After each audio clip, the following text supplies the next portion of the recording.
you wrote an article in Express where you said that when you saw those images of students coming out from Jamia with their hands up in the air, it was the tipping point for you. But what we saw yesterday in JNU, that was another level, right? That was also heartbreaking for me. Right. I mean, it's so strange, but Jamia and JNU are my home. I grew up in these places. My father was a founding professor of JNU. I lived on that campus for 10 years. Those visuals that I was seeing of those goons with their lathis, on those are the roads I have played on, I have cycled on, I have walked on. It was heartbreaking to see in this day and age that a bunch of goons can just enter a university and start attacking students and vandalize property with such impunity. I mean, it really makes you start to question a lot of things. And as I said, yes, if seeing those students in Jamia with their hands up walking was a tipping point, last night was heartbreaking for me. I mean, I was sitting there with my mother.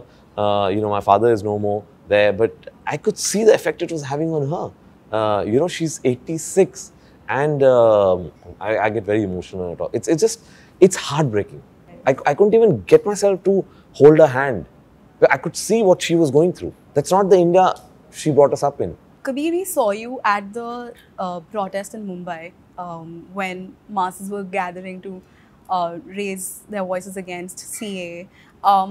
What is the risk that's involved for you? I want to understand, because some producers do feel that, when a director or an actor decides to speak up or talk about it, they're actually risking the money that they've put in. What do you have to say about that? I don't think about the risk. I only think about the fact that if there is something that's really bothering me, if this is something that is making me pained and saddened, I need to speak about it. I need to live with myself. I need to be comfortable with what I stand for.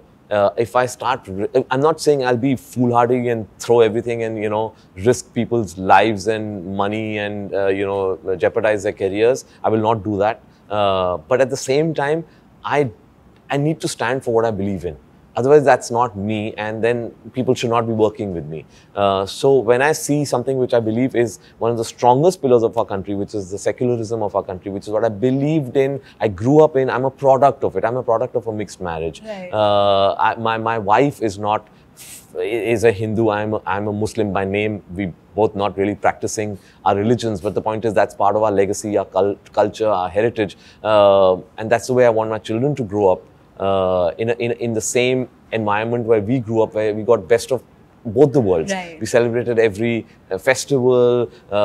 We were not aware whether we are Hindu or Muslim celebrating these festivals. We just celebrated festivals. And when I see that ethos being fractured, when I see that social fabric being torn apart, it pains me.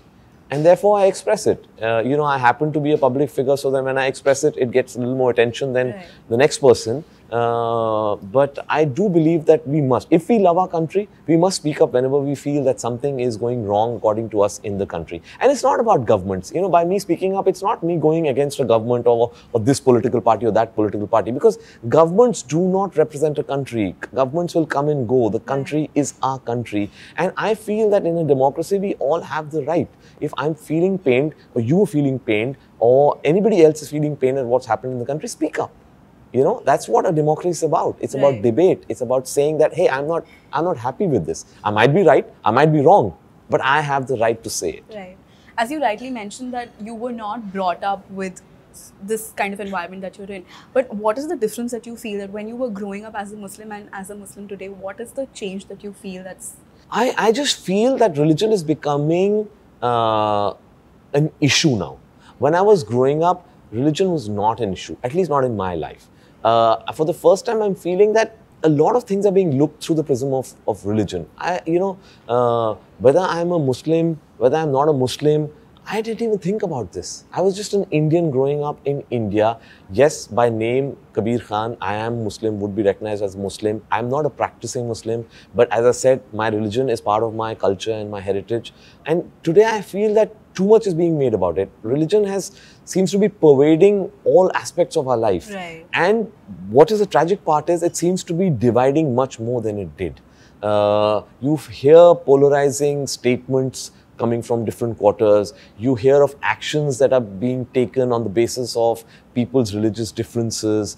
And that's really sad, because I think religion needs to be only in one place, in your heart and in your house, not outside your heart and your house. The moment it starts entering politics, it's really dangerous, Right. and it can really damage the social fabric of a country.